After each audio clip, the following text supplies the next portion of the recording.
Namaskar. Hello and welcome to PGurus channel. I'm your host Sree Iyer. Today is Doctor Day, that is Dr. Hema Hari and Dr. D.K. Hari, and they are going to tell us about the significance of the current month, that is the Margazhi in Tamil and Margashirisha and variations of that word in various languages across India. So let's welcome the guests, Dr. D.K. Hari and Dr. Hema Hari. Namaskar and welcome to PGurus channel.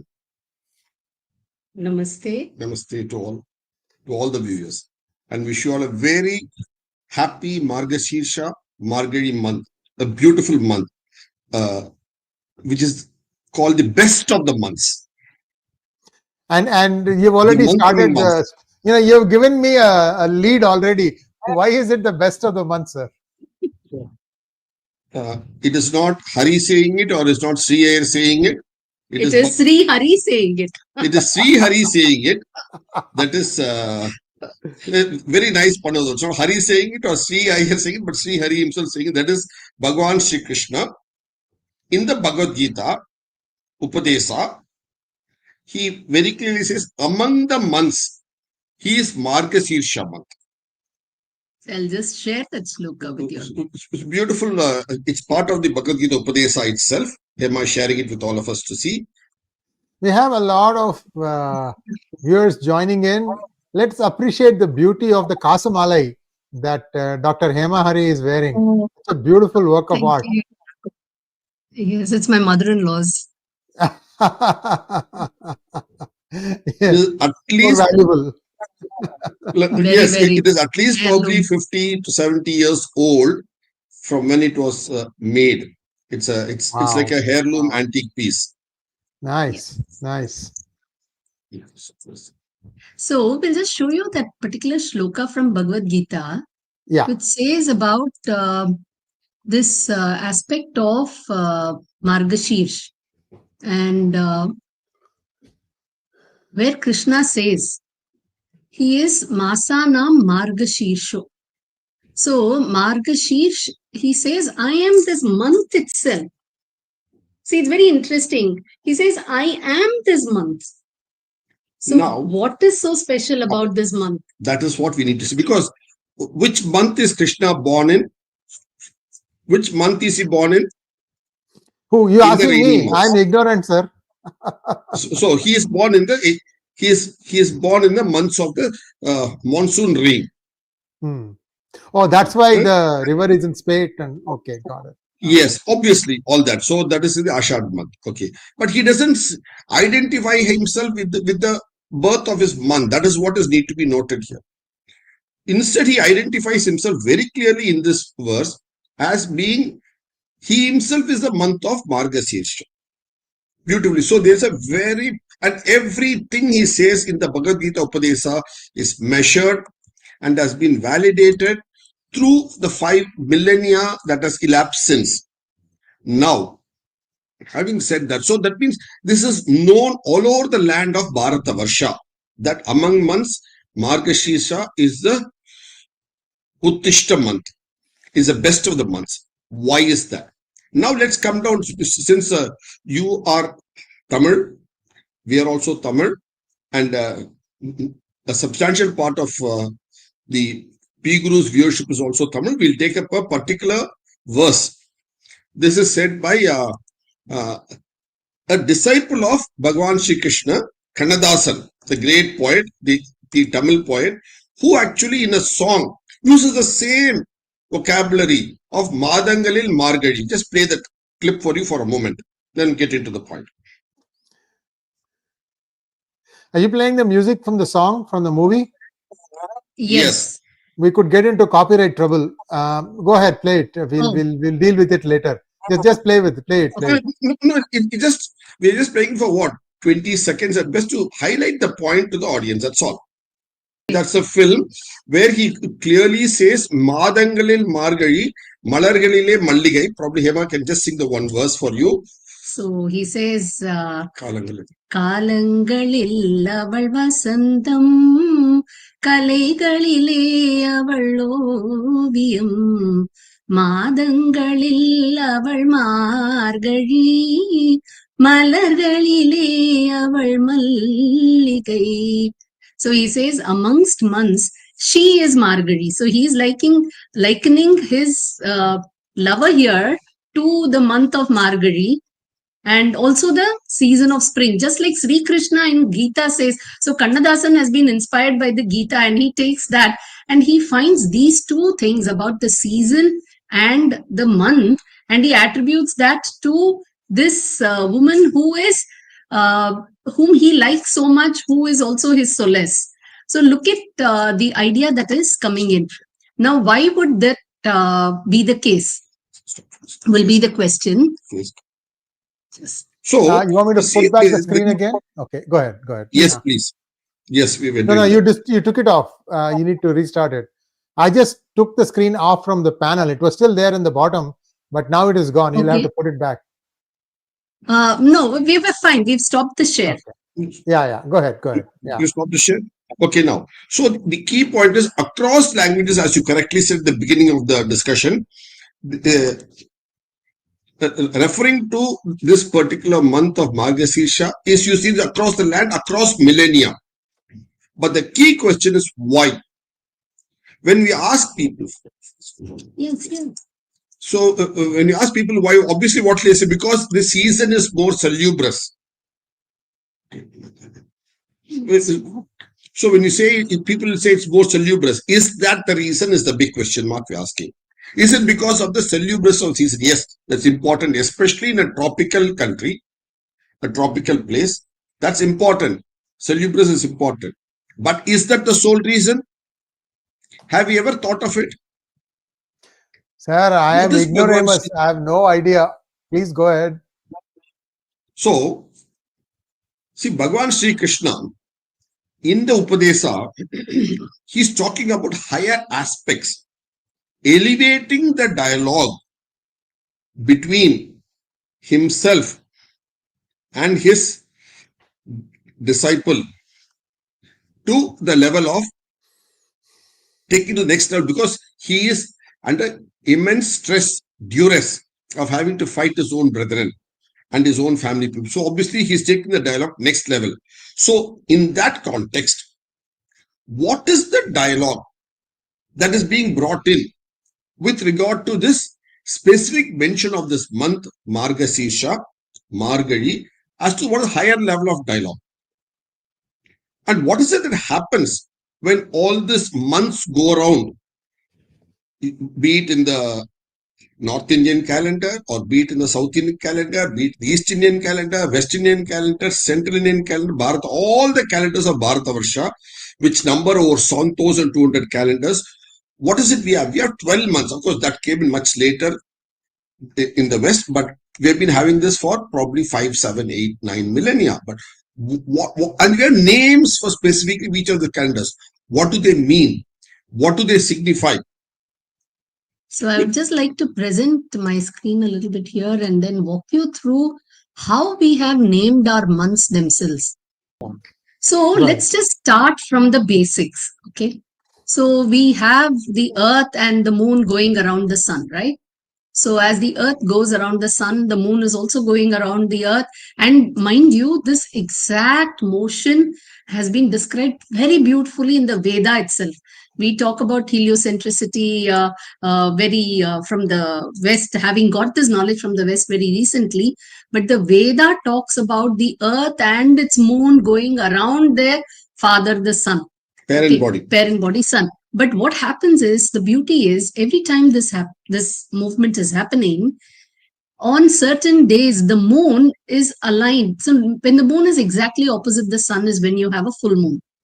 Yeah. And when the moon, on the full moon, so there is this plane of the solar system. Actually, all the planets go in a plane. It's like a plate. It's a beautiful disk.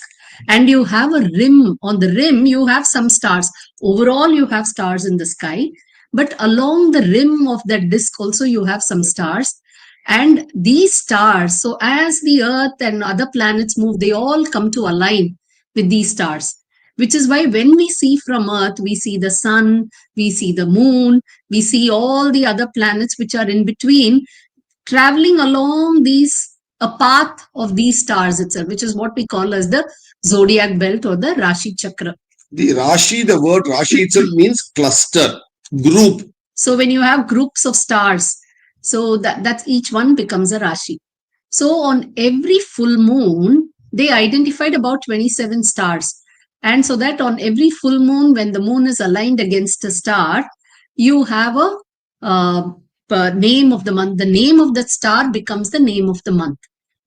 And likewise, could you click the hide, please, so that the sure. Yeah, thank you. And, so and on the was this was this animating? Because I would like you to park yes. it place where it is farthest from. Yes, now it now it is farthest from the sun. So she'll animate it. She'll animate as she goes along. Yeah, we'll go through it every month. I've just parked it here to show the full moon configuration.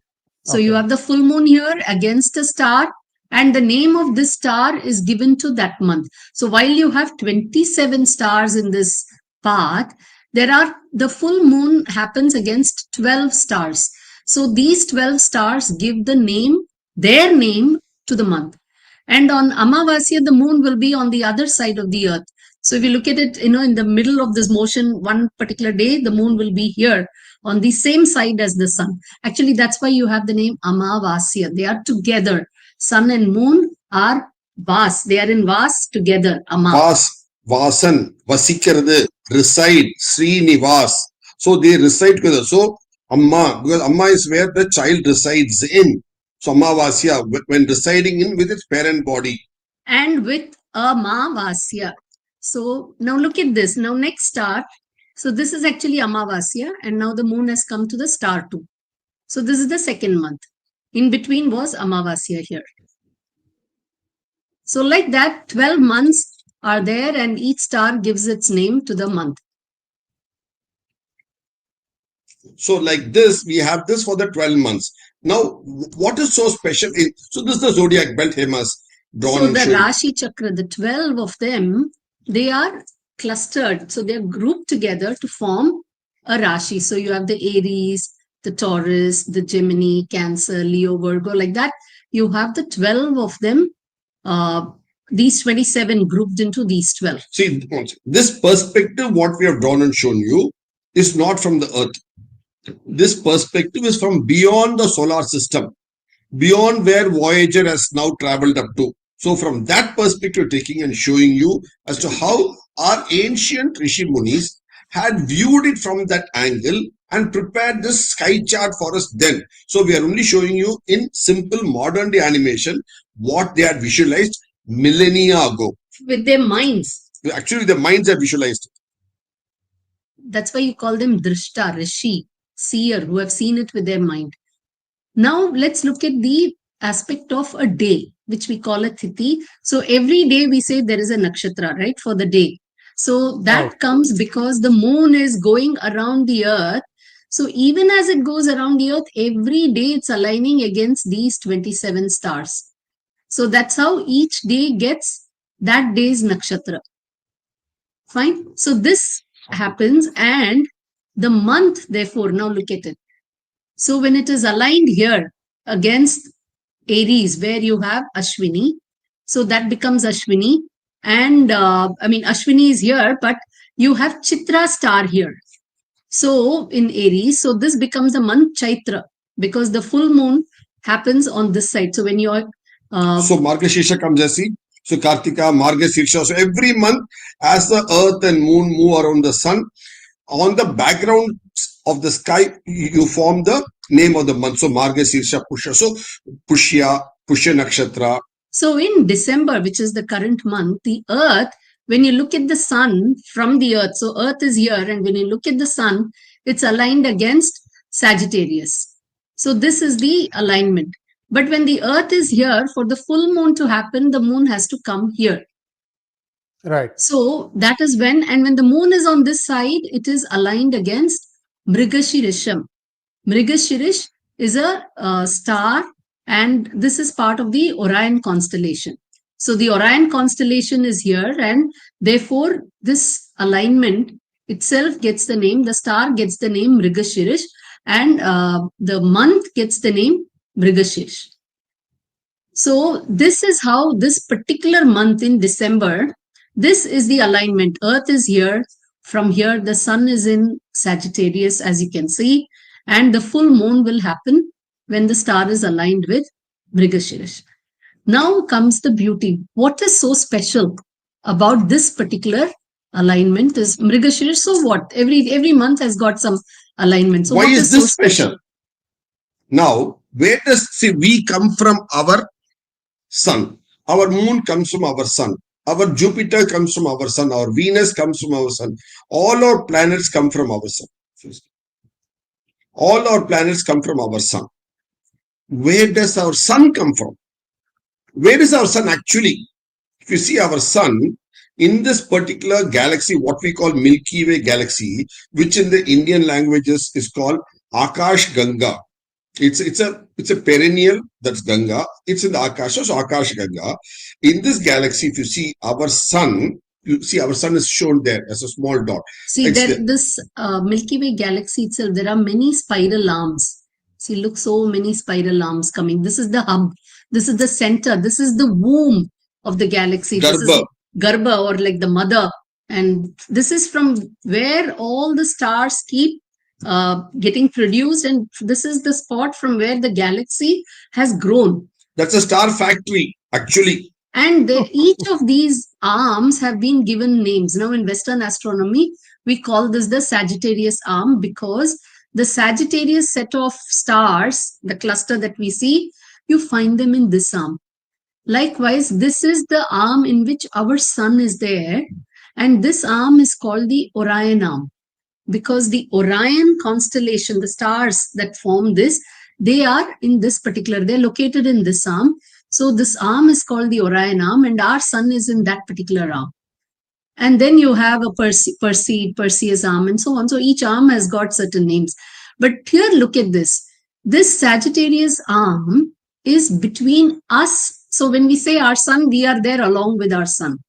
So this is between us and the center of the Milky Way galaxy.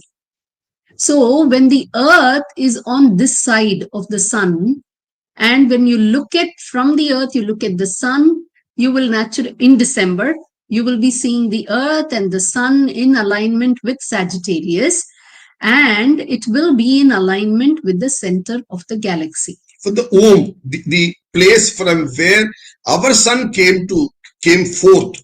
So it is looking at its 𝗤𝗏𝗏.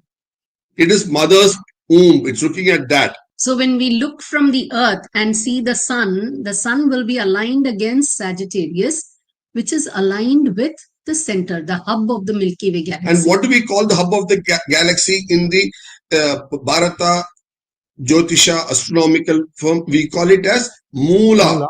Moola Nakshatra, Moola Bari, the fanning out, the Moola Bari, the fanning out of it. So when you say Moola Nakshatra, that's what you mean. So that is so Moola Nakshatra is in this region, as you can see in this Lambda Scorpio. This is called that because it is this region that this is the closest, brightest star in the zodiac belt that comes close to this hub.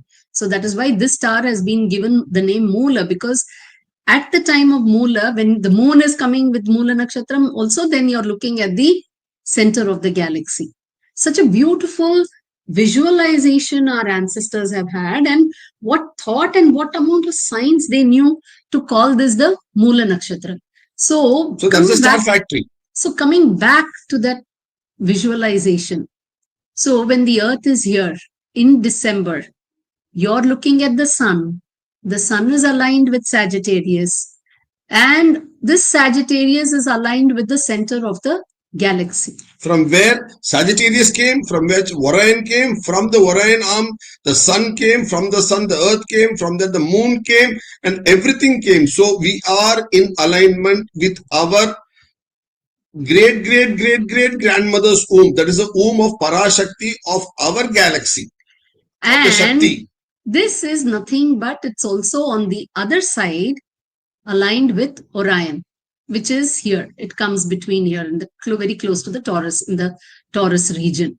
You have the Orion, which is Margashirisha, as we have called it, the head of the Mriga. And in the Western astronomy, it's called the hunter who is chasing.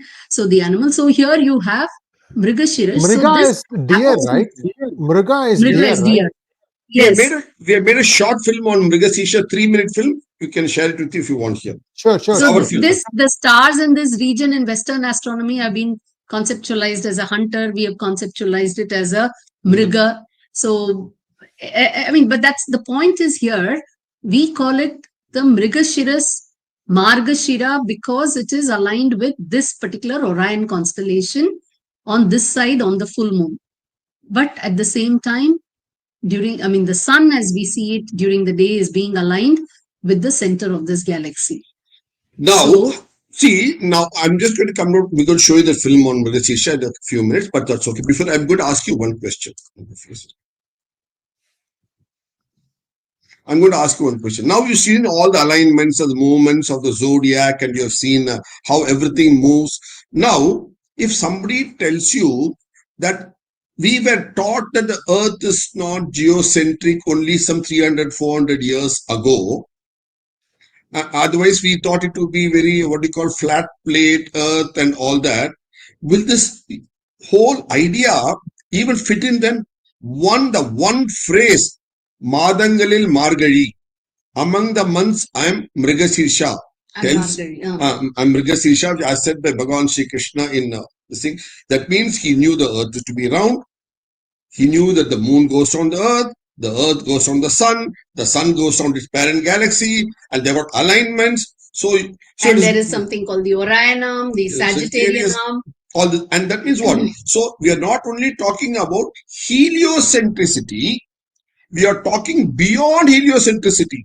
Galactic center as well. Akash Ganga centricity we're talking about. So this one phrase, Madangaliil Margazhi, among months I am Margashirsha, 5,100 years ago, throws out of the window any thought that we thought the earth to be flat and all that. Your flat earth theory that supposedly we had, and it was only some colonial astronomers, historians came and gave it to us from Europe some 400, 500 years ago. That the earth is round, that it is going around the sun is not going around the earth. So look at the depth of astronomy that we have had, we would have, obviously not would have had, we have had obviously to come up with this. And that is the beauty, the depth, to know that there is a parent to this, but there's a womb to this particular galaxy. And we are looking up to that galaxy and venerating that galaxy. So that is the Ma. Now comes the other aspect that Hari actually brought forth. When does Krishna tell this to Arjuna? This he tells him at the battlefield when he's so stressed and he's so confused. So that is when Krishna is giving this message that I am the month of Margashirsh. So please look at me as Margashirsh month. Meaning what? Because in this whole thing, what he's trying to tell Arjuna is that I am the parent cause of everything. You don't blame yourself. Don't take the blame. Leave it to me. You just go do your duty. You surrender yourself to the cause, which is me. Sharanagati concept, the tattva. So surrender means what? Align. Just come and be in line with me. Surrender yourself to me. Come in alignment with me. I am the cause. So here, in the month of December, we are all aligned with the cause, our parent cause of our material being, our material that we are made of has come from that stardust, from that galaxy, the womb of that Milky Way. And we are all aligned with it. So imagine, and why does that kind of an alignment augur well? Why is it so auspicious? Because it puts you in a state of calm. When you're aligned, you're not resisting. You're not fighting anything. You're not resisting. So very well said. You are just, in fact, in Mahabharata itself, out of so many astras, one of the astra, which the only way you can protect yourself, he says, is this Narayana astra when it is flung. They say that the only way you can rescue yourself or protect yourself is to bow down to that astra, is to align, is to surrender to that astra, because it is all about resistance. Resistance is when you have maximum stress. So this month when you're aligned, and if you allow yourself to be aligned with that beautiful thought that you are looking at your cause at the center of your galaxy from where you have come as well, then what more calm can you get? So how much of calm? And when the mind is calm, that is when you will produce so much more. There will be so much more intuition. There will be so much more creativity, so many more nice thoughts. And that is why you look at it. You have 𝗦𝗘𝗙𝗥𝗙𝗃 also coming around this month. You have in north, they call it 𝗫𝗑𝗙𝗥𝗑𝗪. In south, we celebrate it as 𝗦𝗘𝗙𝗥𝗪. So all these come around the same time. Look at this, you are aligning so that your soul has to go beyond the solar system, has to go beyond your Orion, has to go all the way up to your mother womb, the parent mother womb. And this parent womb is in turn aligned with the center of the entire cosmos. We have in Indian thought, we have a center for this cosmos, the Nabi from which this entire universe has sprung forth. And that Nabi is with which this particular center of the galaxy is also aligned. Our Mula Nakshatra, our local Mula Nakshatra is aligned in turn with that. Look at the level of alignment that we're looking at superbly at a humongous level, so that we knew not only about galaxies, we knew about cluster galaxies and how those cluster galaxies formed all this. And what do we simply show it as? Sudarshan, the chakra that Vishnu has in his hand, Bhagavan Sri Krishna also has, is what the Sudarshana chakra. And Sudarshana, it's a beautiful darshana. And when you get that beautiful darshana, then your life is beautiful. You are aligned with it. That is the larger message we should have for this Margashirsha month. Beautifully, isn't it? Yes, indeed. From one Very word. true. So this is how we understand it, one word, and the layers of meaning to it, which is implicit in it once we start looking at it from the larger perspective. And look at it, Andal also. She goes through this entire month of Tirupavai and she merges. She merges with Ranganatha during this month. Yes, sir. Wonderful. So this is what we've got. Is a perfect timing to bring out this particular message to all our absolutely to share with everybody. Let me just have there's one question I have. Just give me 1 second. Let me just make a couple of acknowledgements. Thank you, 𝗤𝗘𝗙𝗿 for becoming a YouTube member. Now, see, one challenge that Western astronomy has, I mean, first of all, their history itself stops around 4000 BCE or 4400. Some Irish pastor said that is when Noah's Ark occurred.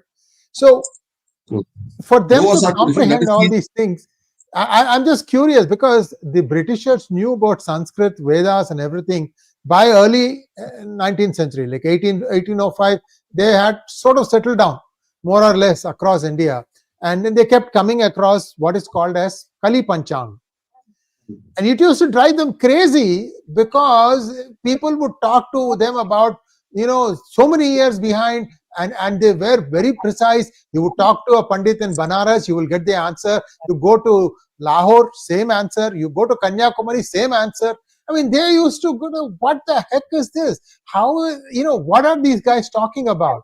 For them to break through all that stuff, I'm coming to the question, is why didn't the British take a step back to understand, perhaps we don't completely understand the Sanatana Dharma or the Vedic philosophy that is on this land? Why did, I don't see any intellectual talk about this part. John Playfair, a Scottish astronomer in 1800s, he has written about Kalyogam, Calyougam. So he's written extensively of Kalyogam, and he says the 9 parameters that make it, it cannot backdate it without having physically observed it. He gives it, we give it in our book Historical Krishna, the whole chapters there on it. And like that, many people have gone through this, and he specifically calls it the Tivolo tables, Tivlo, Tivolo tables, nothing but it is Tiruvallur Panchangam, Tiruvallur tables. Tiruvallur is halfway between Chennai and Tirupati. Right. So they were very well aware of it. It's just that See, they also had, as you correctly said 5 minutes back, they had a glass ceiling they had to contend with. That is, Reverend James Ussher in 1664 had written very clearly and categorically that God created creation. It's not just earth. He created creation itself at 9 a.m. on 23rd October 4004 BC. And anybody who says anything counter to that is a heretic. And the word heretic means you can be burnt on the stake. So they had a very clear glass ceiling beyond which they could not go. And you couldn't balance these two, obviously. That's a different matter. That around the same period you had in Netherlands, Christians, Huygens, a priest, a Catholic priest, who had given how there were many sons and all that. So he was at the same time talking that this universe, there are many suns and many earths and so on. They made a film on this, on expressing what Reverend James Ussher had said in Ireland, as well as what Christian Huygens had said in Netherlands. Both it's there in around the same time, at the same parallel. But the other question is also, so okay, this was around 1600s, and then over the years they have gone through Indian texts. They've had more exposure directly with Indian astronomers and panchang makers, and they have got to know about the Indian scales of time.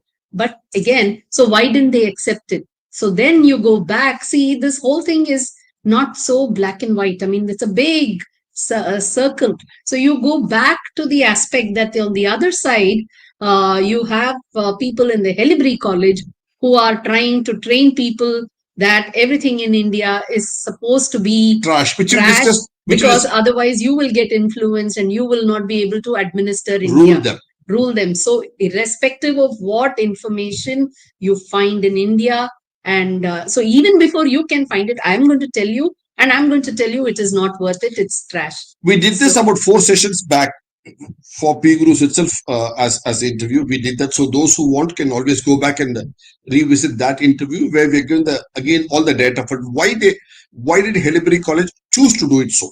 And there's a sequence to it, there's a lineage to it.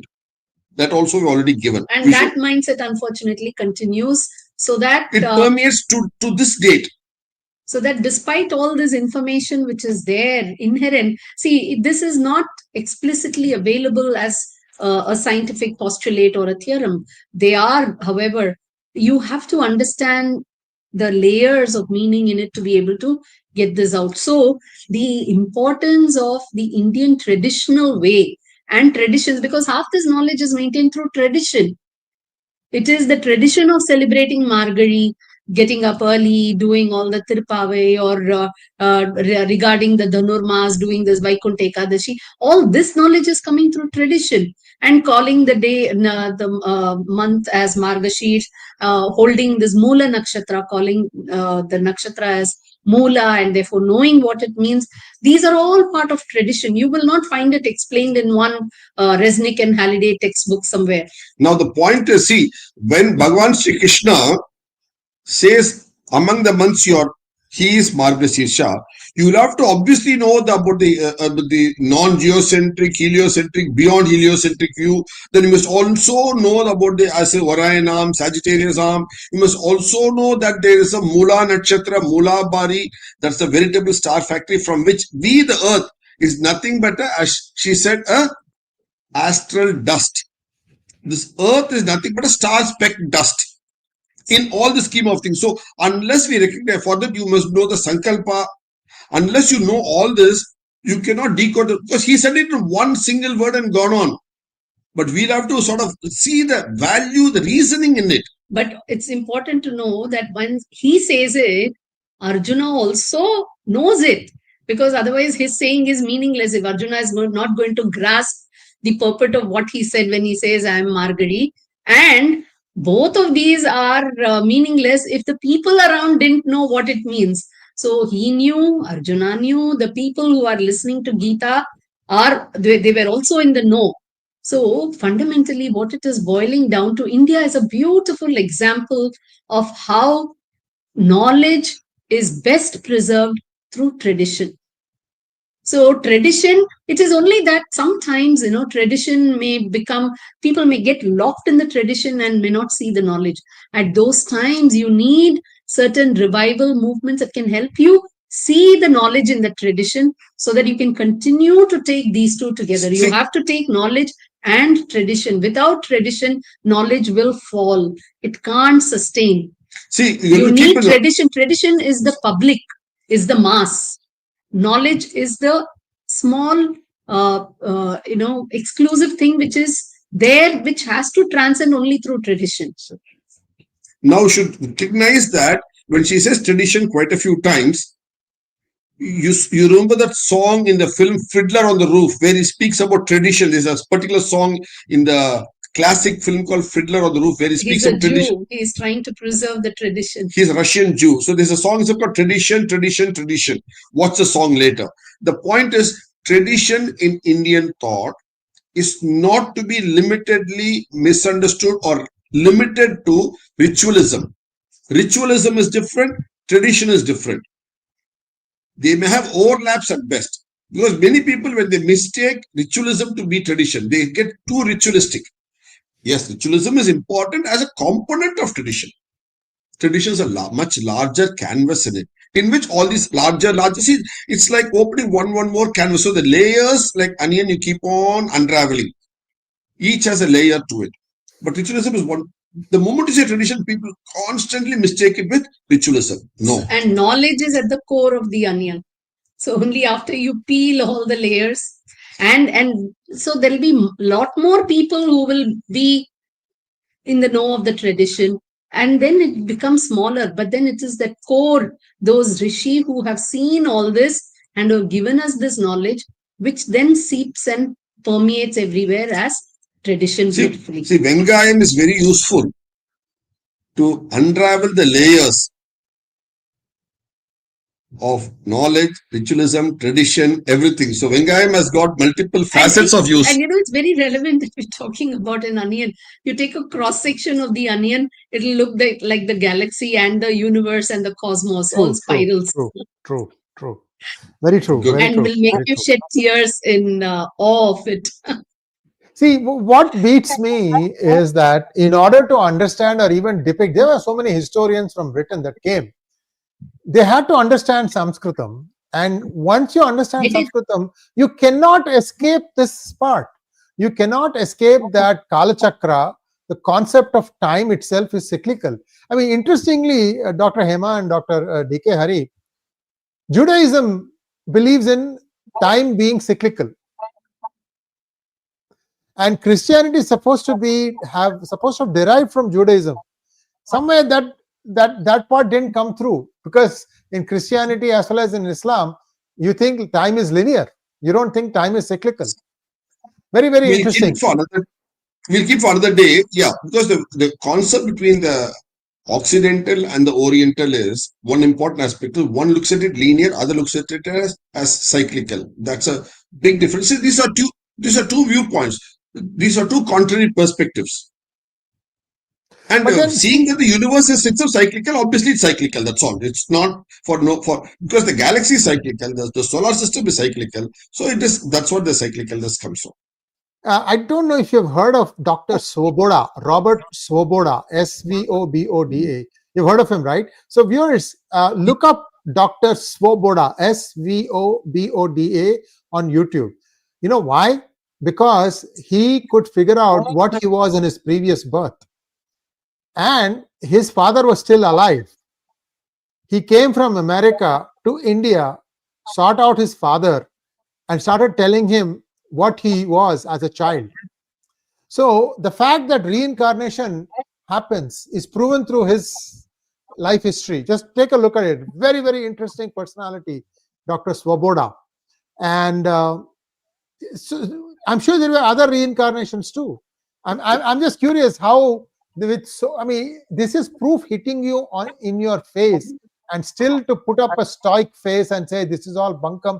Not only that, Nadi that Agastya is supposed to have written, anyone who's going to be born on earth, they have that Nadi for that. The leaf has that. But they used to just auction it off. The British, wherever they found these things, we have no use for it, they would just auction it off. So today, if people say Nadi is not working for me, it is because the original for you has not been computed. There was a mistake in matching the Nadi leaf with yours. If the leaf matches, your life history just falls directly. So I'm just, flabbergasted a little bit that with so much proof. In fact, if you think about it, after probably 1830, 1840, these people had a lot of time on their hands. Nothing, I mean, all the big kingdoms were conquered, all the teeth drawn out everywhere. By 1853, I'm just going to finish. The railways were laid. Then the railways were laid mainly because they could get close to wherever the satraps were located. You look at any kingdom, the railway station will end very close to the palace, within 1 kilometer. So they can rush troops in case there is a mutiny. So it's very, very, very interesting that, so much was there, yet it was ignored. If you want to say anything, I mean, if you would like to conclude, we can go ahead and do that. We have been talking for about 40 minutes, with me talking for 10 minutes. Going back to the parent topic of this interview about the idea of Margashirsha. The idea is, as Hema so nicely brought out, the alignment with the knowledge, alignment with the bodies, because we are a body. We are a Rudra, we are a body, and we are in alignment. So each of the body has to be in alignment with the other. And when you have that knowledge of alignment, which is what Bhagavad Gita is all about, giving you that higher, elevated level of knowledge, take you to the next plane of understanding. Then, as you said about the idea of Narayanastra, where you submit to the idea of Saranagati, submission. It's in all theologies. The idea of submission, Saranagati, surrender is there. So all that we do that, so you get into real alignment. That is when you start realizing the very purpose you are, the very being you are, what you are here for, the I, everything. So that's where this month, this alignment is the ideal period for introspection. That is what it's meant for. So when you introspect, you get on to deeper levels. So you can always keep doing a mundane work. That's important. Doing your mundane works, keeping your body fit, keeping your food channels alive, keeping your vocation going, functioning. All this is very important. Keeping your roti kapda makan is very important. But also, you should have that space and time to look at the beyond. Why are you here and how you are here? From where are you here? These help you, give you that calmness, that rest, so you can do your mundane things again repetitively, successfully, productively. For that, you need this too. So it's a good balance of this. And that balance is what is shown in the Tula Rasi. One among the 12 Rashis, the Tula Rasi, which shows you the balance. So each of the Rashi gives you a different import for a particular purpose. And they are beautifully timed with what happens in space at the time, and how it speaks of that state itself, both in the space and within us as well, both physical realm and how that takes on to the, has an impact on the mental realm. So this month actually, and that's why it's in solar system, solar calendar, it's also called the Dhanur Masam, because Sagittarius, Dhanur. So Dhanur Masam, Margazhi, Margashirsha, all this month is actually being held very auspicious and can bear a lot of fruit for all these kind of introspections and thinking of higher realms of thoughts, which we are made up of, incidentally. We are intrinsically made up of it. And what better time to do it than in the 𝗥𝗘𝗙𝗏, in the early morning, when real introspection is obviously possible, when the climate is not only salubrious, pleasant, and it is in alignment with everything, with the sun, the moon, all the astral bodies. And remember that we are but an astral speck. If the earth is an astral speck, what are we in it then? Speck of a speck. Isn't it? So that is the beauty, and that gives you wonderful realizations. Thank you so much, Dr. Hari, Dr. Hema Hari. And thank you. Are there any do's and don'ts for this month? See, if you go to every small school that you follow, they will give you a list of do's and don'ts. So that is one side. But there, if you're aligned with that school, you will do what that school tells you as do's and don'ts. But by far and large, the do's and don'ts is to align and think of larger introspect, be more creative, which leads to more creative Obviously. thoughts. And this introspection is best done in the early hours of the day when everything is calm. So that is your fundamental do. And anything against that is your don't. And once you do that, the rest will automatically follow, will just flow from it. Look at this. You go to the modern management schools in US or Europe or anywhere, they tell you you must have some me time, M-E, me time, that you need to be with yourself and see what are your capabilities, your skills. It's a new funda they come up with, me time. What is this month all about? That me time. You have given it to yourself and it's sort of clearly given. So this is about managing your life, managing your physical life, managing your subtle life, from which you come from actually. So, and here beauty is that we have never separated the me from the God. So the me is the God as well. So the me is the me. The me in me speaks of the me. Thank you so much, Dr. Hari, Dr. Hema Hari. It was a wonderful discussion, and viewers will be back in 2 weeks' time with the one and only Haris, Dr. Haris, and we'll have another exciting topic for you. Namaskar. You have a beautiful halo on over your head. Your background has got a nice circle, a halo. So you're already, in the essence of Margashirsha. You're a haloed person. Thank you. Namaste. All coincidence. An act of serendipity. Thank you so much. Namaskar. Namaskar.